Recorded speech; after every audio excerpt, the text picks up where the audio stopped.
Ready? Yeah, let's go. Hey, everybody, happy Easter on this Holy Saturday, I guess would be the right way to say it if you're into those kinds of things. Well, it's the day before true. Easter, or On top of that, in terms of sports, it's Holy Saturday as well because, man, I have been just bombarded with the amount of sports. Sue and I are going to bed at midnight with blurry eyes every night. Yeah, I stayed up late on Thursday night and then stayed up late last night, and I'm like, why am I doing this? This is ridiculous.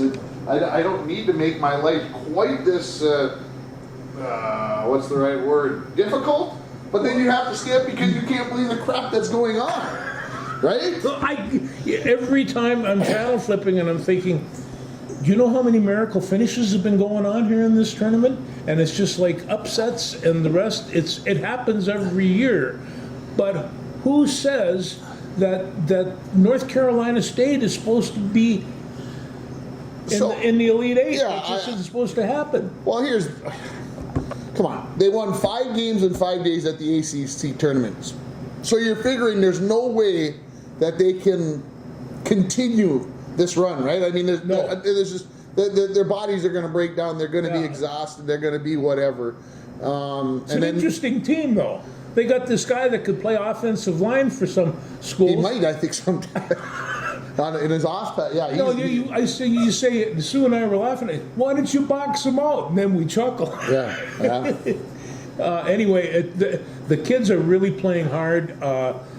You know, what I was most disturbed about it, and my wife brought it up, I can't even remember what game we're at, and a whole section of empty seats. And they says, can you imagine?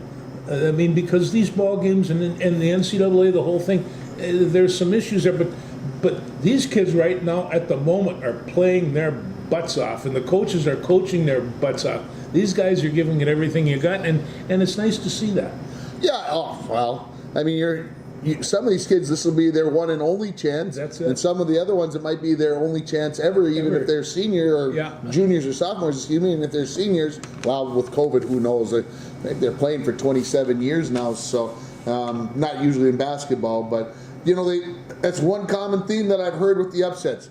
We've got older kids. We talk about Kentucky losing. Well, what does Kentucky have? All freshmen. All freshmen. They go lose to these teams from Oakland that have almost all seniors, or they've got 22-year-old men. For a long time, and through the portal now, they pick up a graduate student or two. Oakland, where the heck even is that? You know, and it's isn't it Oakland? Grand Canyon. What's with these schools? And they're pulling these. You know, and all teams have. I don't care if you get invited to this tournament. You're going to have 1 or 2 ball players that stand out, have stood out their whole lives, and they're going to know that this is the primary stage and it's on national television. They're going to go for it. There's 8 teams left in the tournament. As we talked to you on Saturday mornings, we mentioned a few moments ago, and the ACC has 3 of those 8 teams. Yeah, the ACC is going to be very upset next year when it comes down to talking about how many teams they got into the tournament, how many teams they got in the tournament, and how many are still alive. On the other hand, we still got Purdue and Illinois. We still got, and that, you know, for years and years we've talked about the Big Ten being unattainable of getting even to the Sweet 16, and now you got 2 in the final 8, and I'm going to say this: Purdue has looked very good, very good.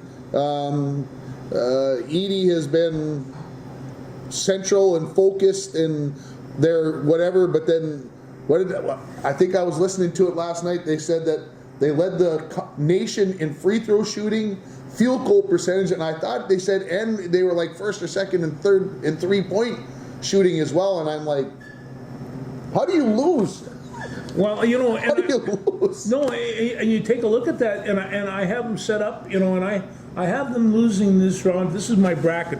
This is my second bracket. This is out of 33 in my pool.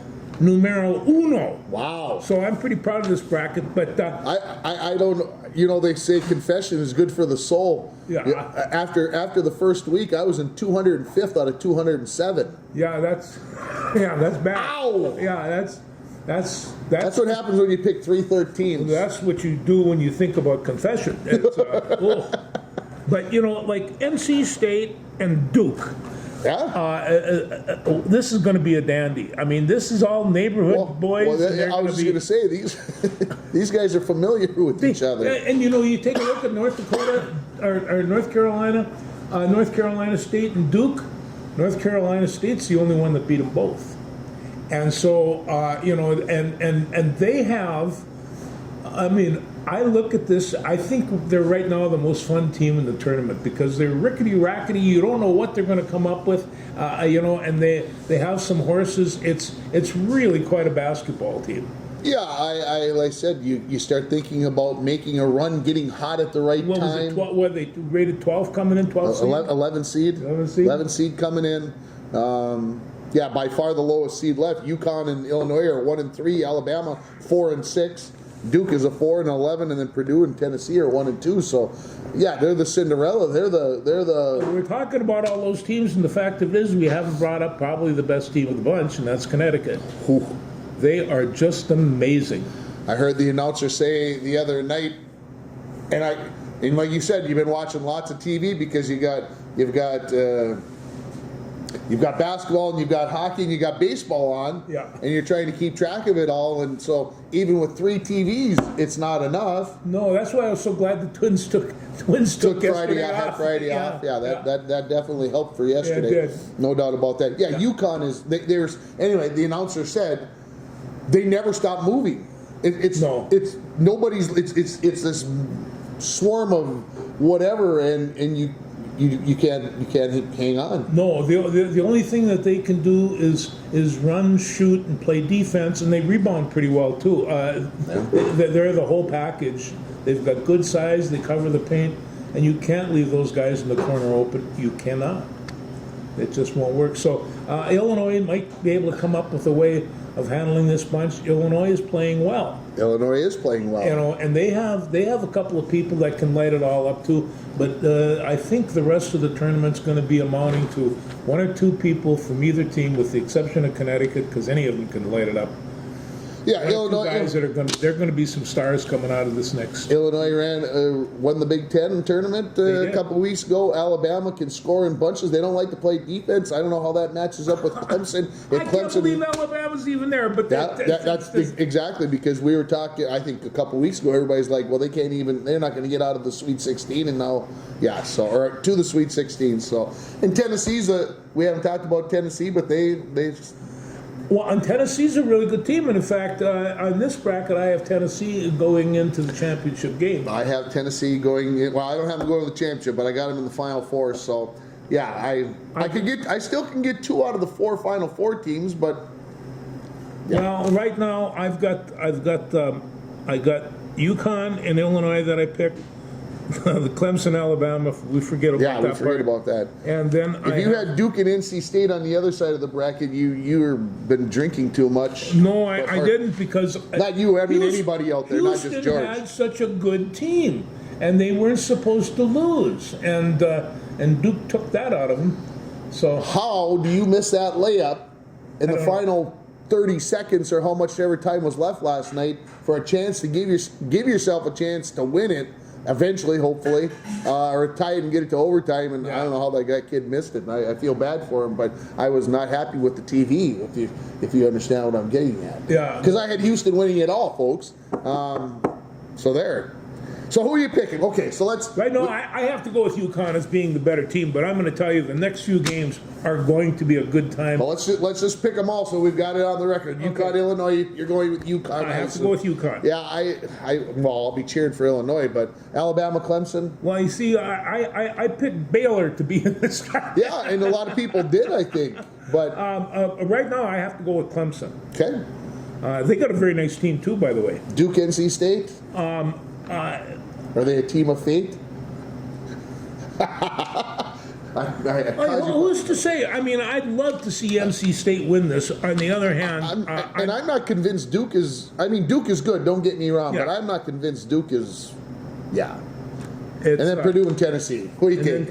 But I'm going to take Tennessee, and I'm going to put Tennessee in the national championship. But you got to remember, when I take a look at this, there was this team called Marquette. Good basketball team. Basketball team. And that's for next year now.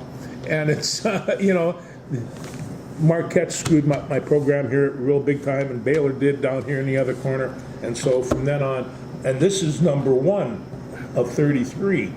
Mankato State men play for the Division II national title today. Yeah, on top of that, the women won. And the women from Mankato won last night in a very dark and dreary arena. Man, is that tough? That's even tough to watch. Honest to gosh, I didn't know it was on. I was flipping through the channels if I had time to do that. Anyway, my son-in-laws, the whole family came over last night for traditional Good Friday dinner. And anyway, I'm flipping through the channels, and the first thing Adam says is, "Holy crap, is that dark?" And I'm like, yeah, I don't know. It's the way it is. It was the way it was last year, blah, blah, blah.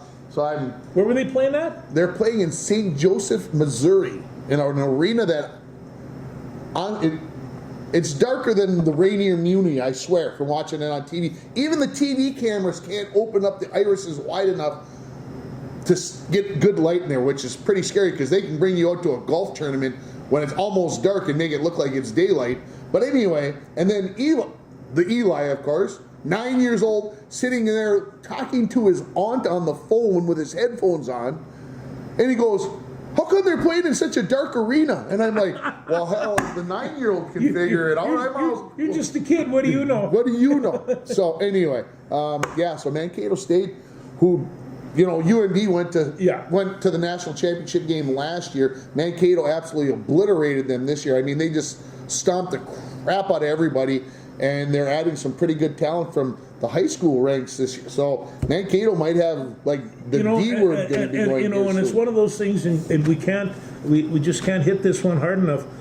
Women's basketball in the state of Minnesota is going in leaps and bounds, and they don't worry too much about portals, and a lot of them stick around, with the exception of Paige Bokers, who I watched play last week. By the way, she's amazing. I think she's back to full go. She is definitely back to full go, and I'll get into that in a second. But these Division III schools have a nice crop to pick from, and there's some very, very talented girls coming out of high school right now. And I have to say this: there's a lot of talented guys too. When I watched that high school tournament last week. I'm going to tell you right now, Cherry, with one more big man, could have played with any state tournament basketball team I have watched in memory. They were very good. They shot the ball pretty well. They shot the ball really well. I think they said Noah Osama, through the first 2 games, he shot 75% from three-point land. Well, he had 22 points in the championship. His brother, the superstar, had 12 points, 14 assists, and like 11 or 12 rebounds as well. This guy just delivered the ball all over the place. Well, I think that's why that's why Minnesota recruits him. And we had our state ADs conference this week that I attended, and we had a long conversation about players in northern Minnesota at a social event one evening as we were all sitting around the table, and there was an argument going on about who. I don't want to throw any. I'm not going to throw any guys under the bus, but there was one guy who was saying Noah Sundquist is the best athlete on the Cherry basketball team, and he could make arguments for that. And the other end of the table was there's no way that he's a better athlete than Osama. There's arguments to be made for that. The argument. Well, let's just say that they had to end it with agreeing to disagreeing. But the one guy who was saying that Osama is the better player made this prediction. He said, within 4 years, Isaac Osama will be playing in the NBA. Oh, and there's no doubt about it in my mind either.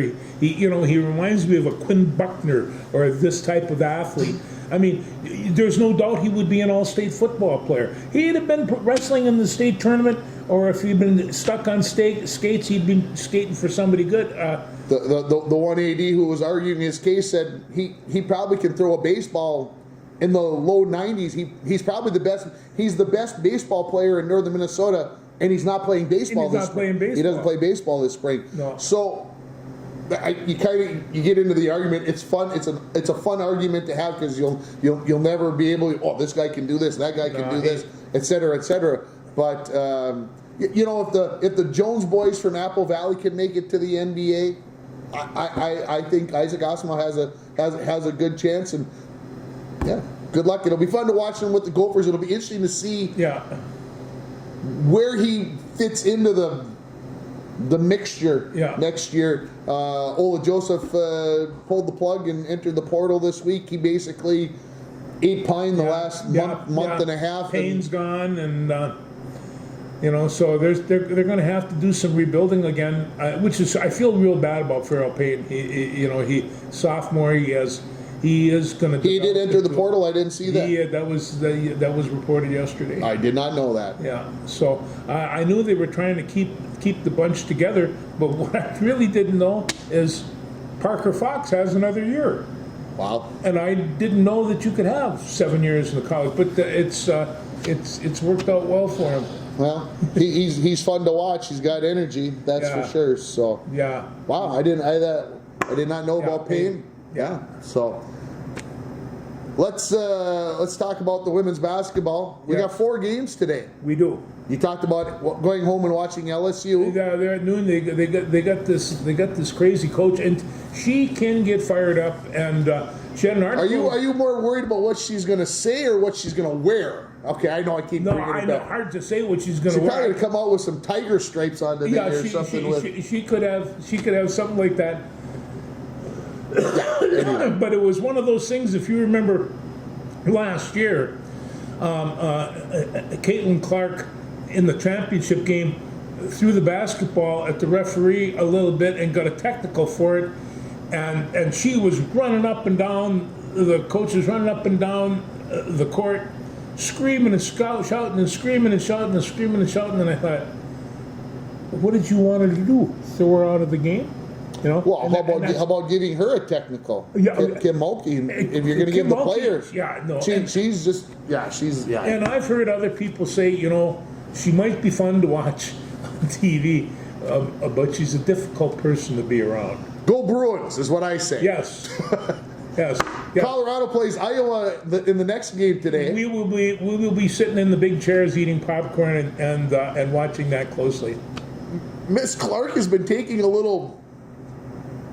What's the right word for it? A little kick in the teeth this week about her yapping at the referees and acting like a prima donna. Well, yeah, and actually she shouldn't do that. But it's like somebody described Caitlin Clark as being the right person at the right time for women's basketball, and I think that she really hit this. And this is coming from like Sue Bird and some of the superstars. And so she's saying here what she is basically doing, as I see it, is kind of building up an audience for, what would be considered like professional wrestling. Like, here, this is who I am. I'm doing commercials. I'm doing this. I'm completely loyal to my team, my coach.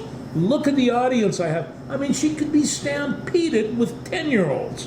And it's, she comes to Minnesota and she looks up with all these Minnesota kids with 22 on their shirt. She has that kind of attraction. Now, she is on a stage that she's never going to be on ever again, and I think that she's a young person, and she is going to probably have a tendency to react. Who would think that? When your father's telling you to back off during the game. Yeah, you gotta. Yeah. I'm sorry. I mean, I've never seen a college athlete's parent tell the kid during the game you're over the top. No, generally it's the parents screaming, "Go get him!" But that's what I'm saying. They're not telling you to. Well, let's see how she does today. But on the other hand, on the court, she's been performing fairly well. Now, I watched Paige Bueckers last week, and I thought, well, just make you some comparisons here. Well, Paige isn't as fast, or maybe even as quick as Clark, but she passes the ball real well. She's got a little bit more height, and she can not only play inside the paint, although Caitlin Clark, for her size, could. So Paige Bueckers has all those basic tools, and she's an awful lot. Well, Paige was the face of women's college basketball until she got hurt, I would say, and Caitlin kind of stole the spotlight from her. What about Juju Watkins? Well, Juju Watkins she's really something, and it's just like again, there's spark in these women, and Juju's one of them that's got plenty of spark. Yeah, so ABC's got the first 2 games. The other 2 switch over to ESPN tonight. ESPN is doing everything they can to promote this women's game. I applaud them. And I think ABC is too. And they know that they've got to get Caitlin Clark on ABC. Well, and a couple years ago, they never would have considered it. In fact, it was only 3 years ago that they even called it March Madness for the women's tournament. Well, guess what? They're packing them in, and it's it's amazing. Got any comments on nose ring gate?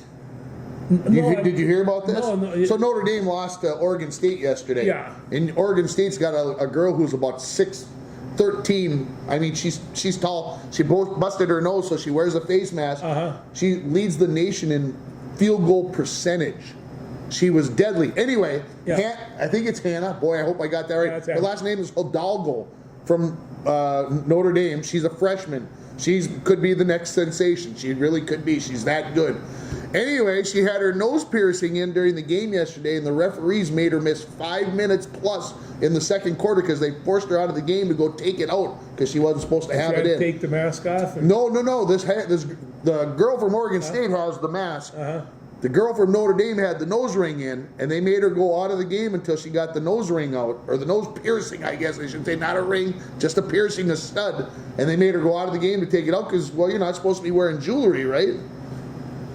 So Notre Dame lost by 5 points, and she missed 5 minutes of the second quarter. Notre Dame's best team. So Notre Dame and the girl and the woman are a little upset. I will hear something about that today. So yeah, it's in the paper. I read the Star Tribune this morning. It's in there, and you'll hear it if you're watching women's basketball. I'm sure it's going to come up. And if I hear anything, and after just talking about how we should show respect for officiating, there's been an awful lot of critiques of officiating, particularly in the NIT. They says this is the second tier officials, and and it's just they're not the same ones. But you're always going to get that kind of thing. I for the life of me, for all the shots that they have, especially underneath the basket, that they could potentially call, I think they're doing a pretty good job. Yeah, it's an improbable job. It really is, and you're just not going to please everybody. That's for sure. Yeah. Okay, can anybody beat South Carolina? No. I mean, Iowa and UConn are all just South Carolina can be beat. They lost one time this year, didn't they? No, they're undefeated right now. I thought Indiana was going to do it. Indiana was down 22. Yesterday and got it to 2 with a minute to go. You can't coach size. And and South Carolina runs the court well. They good size.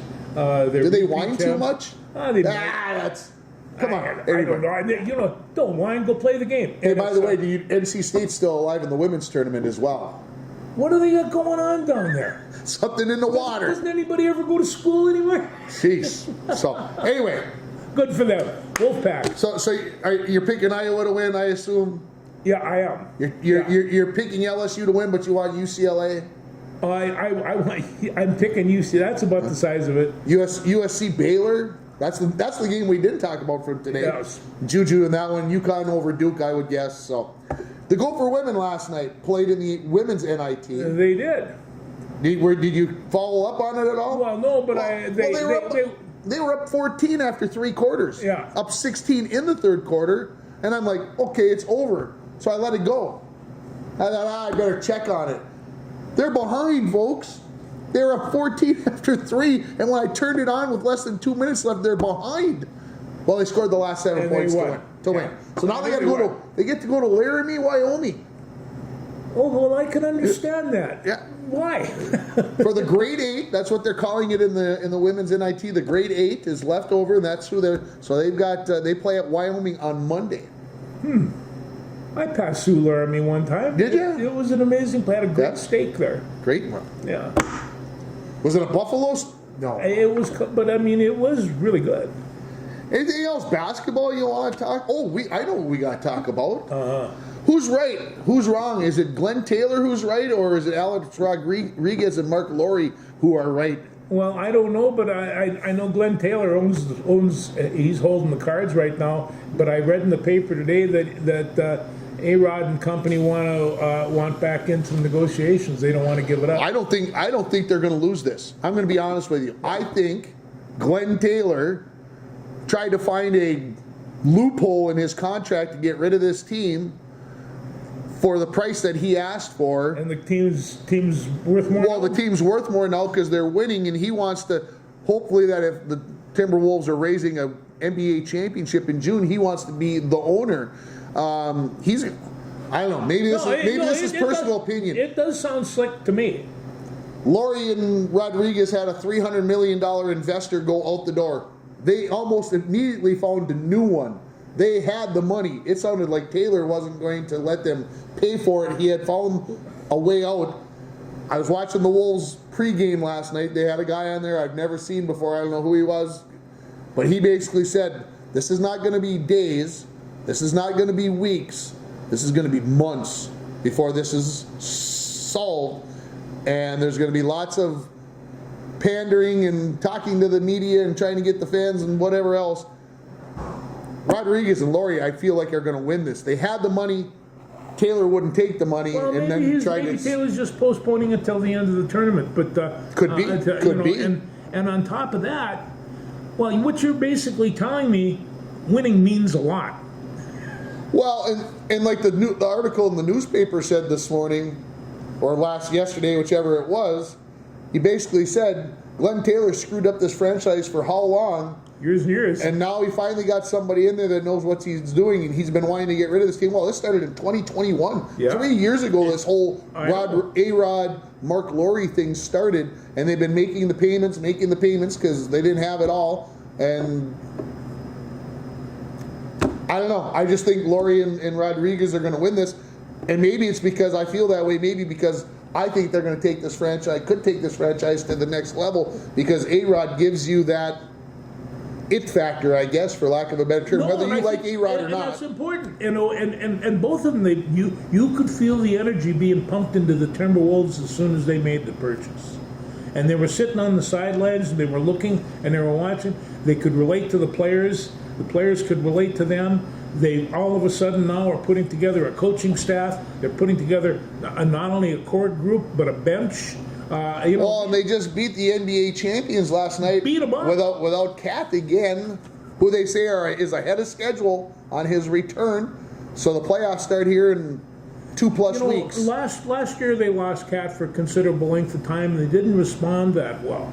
This year it's an entirely different team. And I think this time he'll be welcomed back with open arms, where I think maybe last year he wasn't. Well, right now, I don't know what's going on with Rudy, but when he's focused, he's playing out of his mind. He is just incredible in that. Denver went to the hack of Rudy last night. Towards the end of the game, every time Minnesota got the ball across half court, they followed Rudy to make him go to the free throw line because he was having a tough night at the line, and they were trying to get back in, and then Rudy made a couple and they abandoned. Well, no, I remember they used to do that to Shaq. To Shaq all the time. Shaq.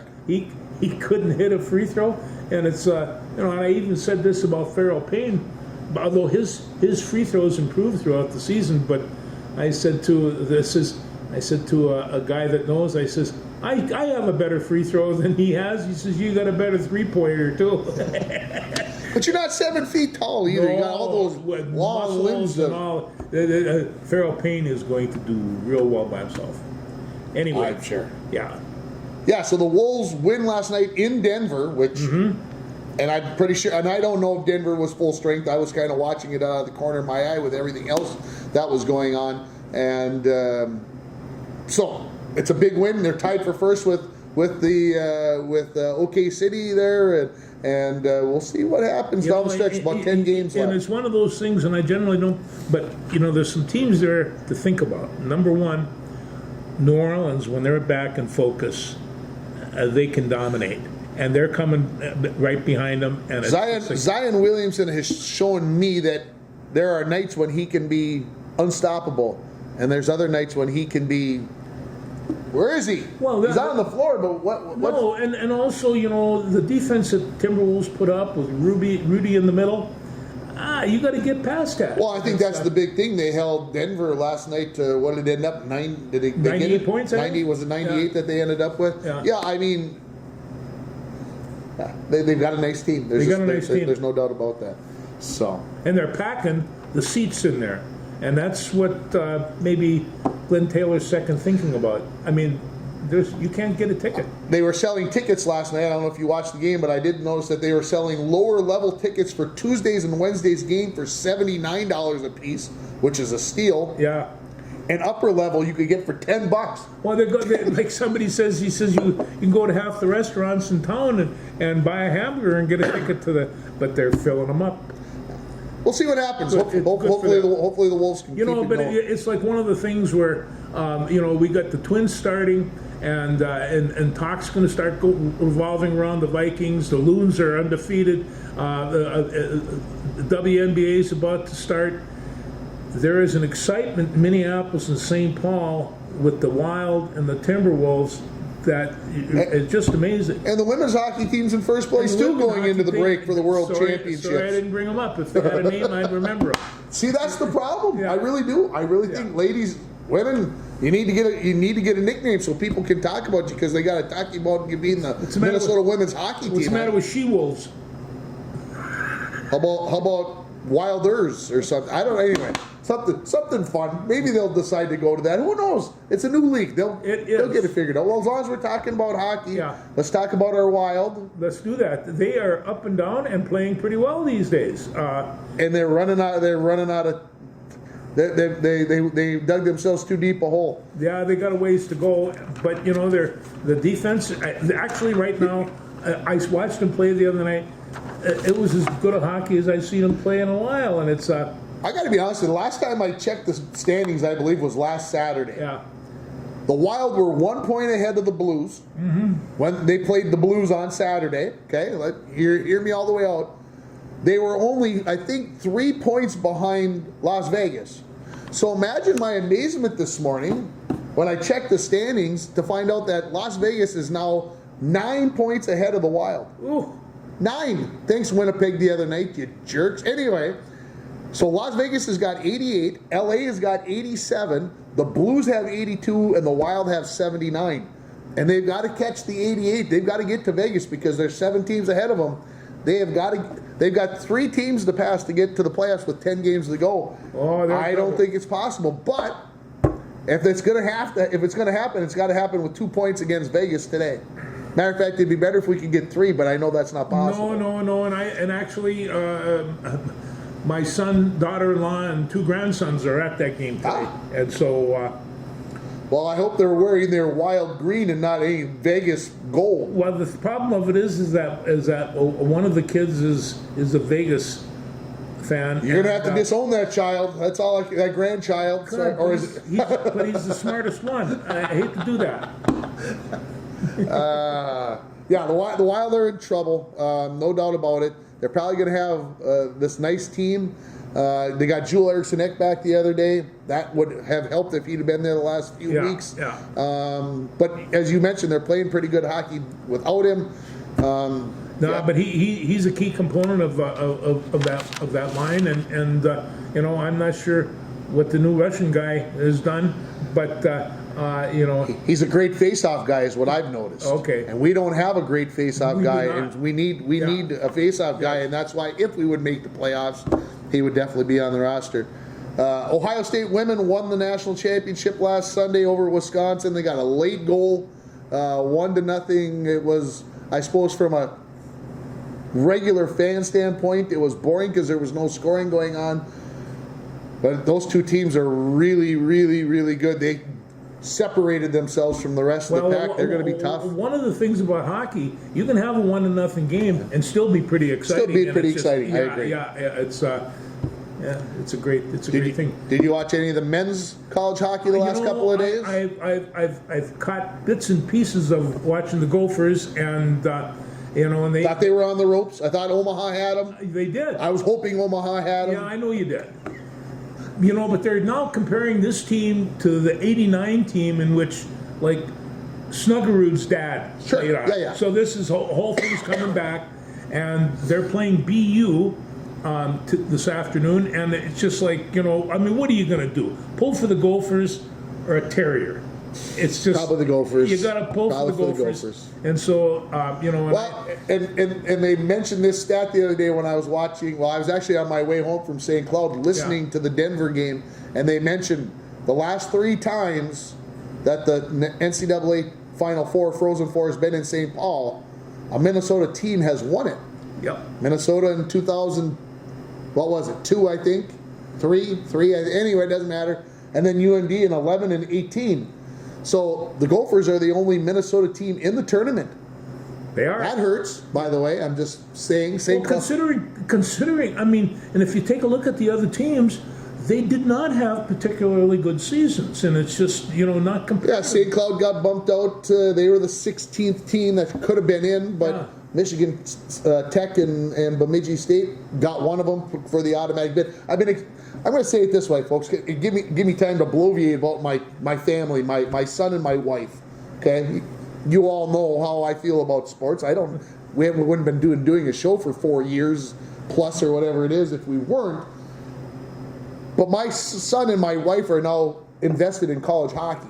Yeah, you go there all the time. So they are interested when I tell them. Sometimes I tell them something about sports and they kind of, okay, Dad, whatever.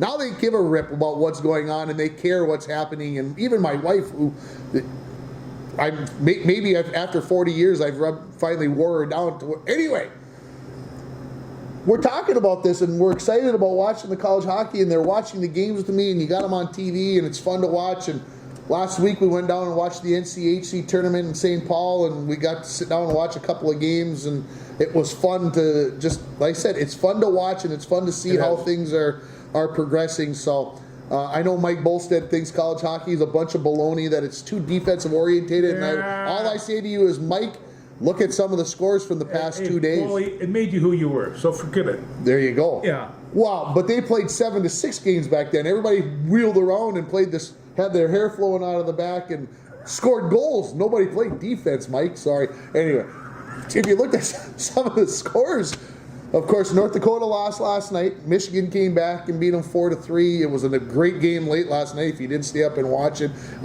Michigan and Michigan State played for the Big Ten title last week in East Lansing. They get to play again tomorrow to go to the Frozen Four, for the right to go to the Frozen Four. My question to you is this: what was the NCAA thinking when they picked this place, Maryland Heights, Missouri, which is near St. Louis? It's where the St. Louis Blues. Yeah. It's their practice facility. Well, it is. It holds 2,500. Yeah, and it's, you know, and I'm telling you right now, you know what a ticket is going for these games right now? $800-900, and it's I heard that some people were asking $5,000 in getting it. And why wouldn't they? $5,000. But somebody has to have their head examined. In fact, this is somebody said, when we have our section high school tournaments around here, we put them in arenas with 4,000 people. And he says, and you for something at this level? Okay, for some of the attendance levels that they've had over the last couple of years, 1,400 sometimes has been reported. 2,500 sounded like a good idea.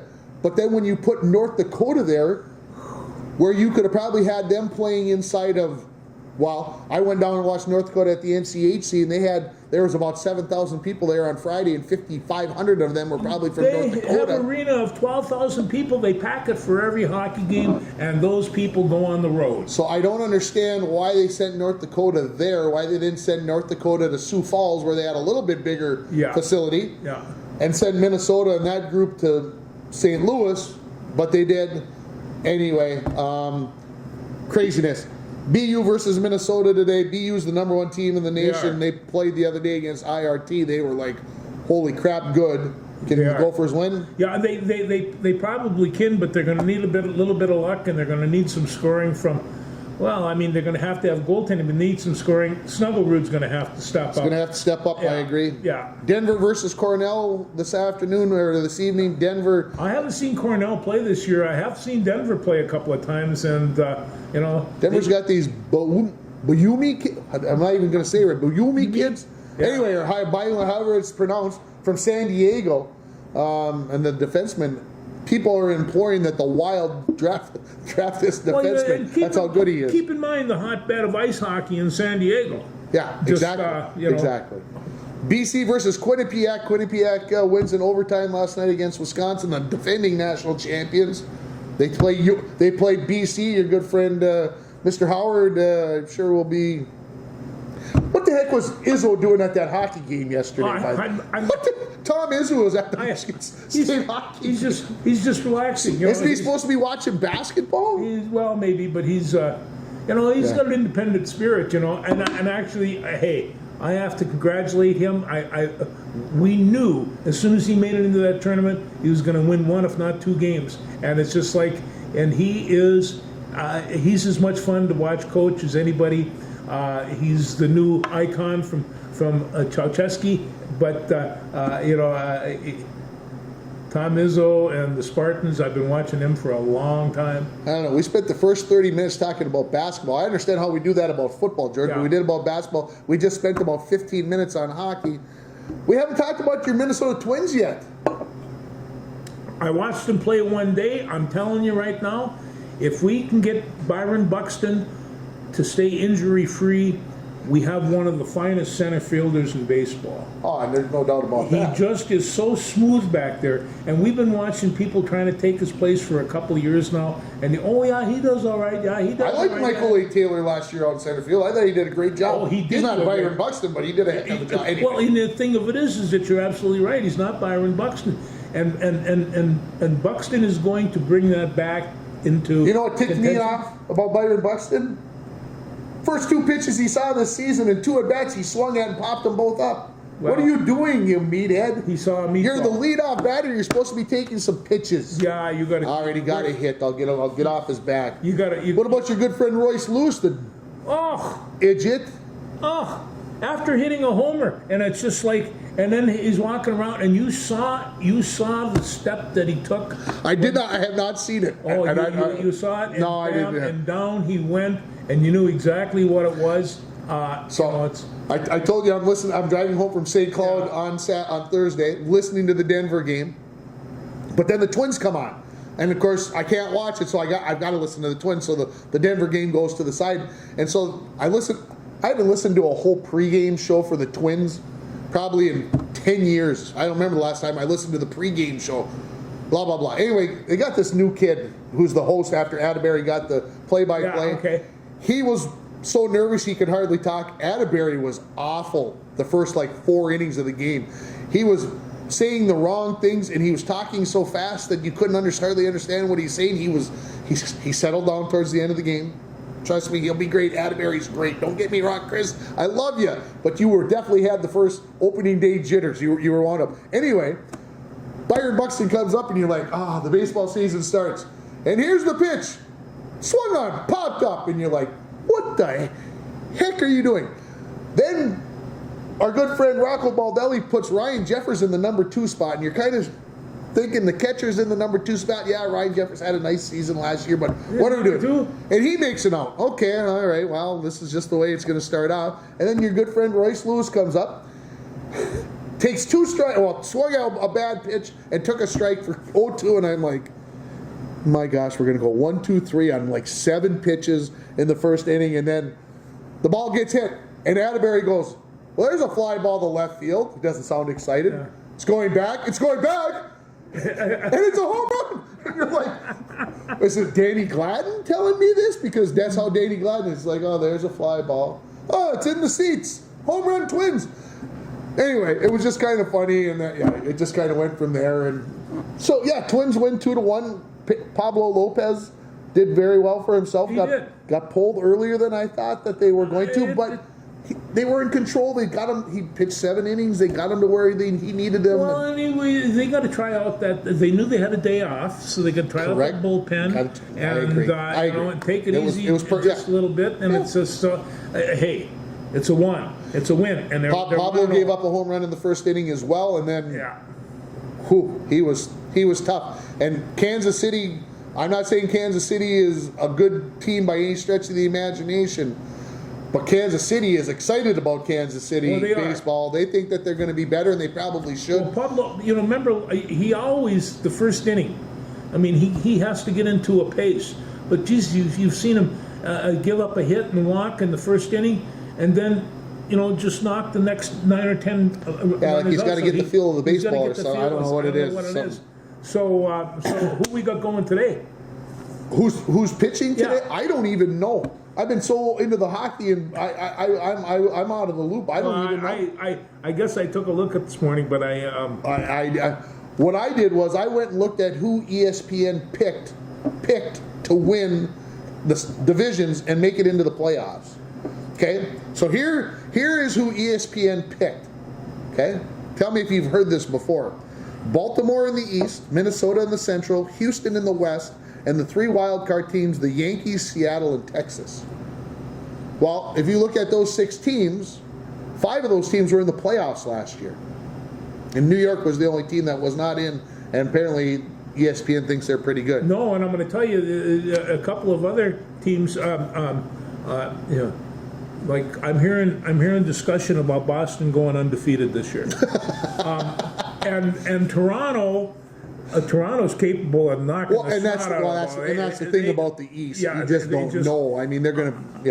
Last year, the Orioles were as much fun to watch as any team around. I think they're going to be just as much fun to watch this year as well. Yeah. So we'll have to get down our predictions for. In the NL, they picked these teams. Okay. Atlanta. Yep.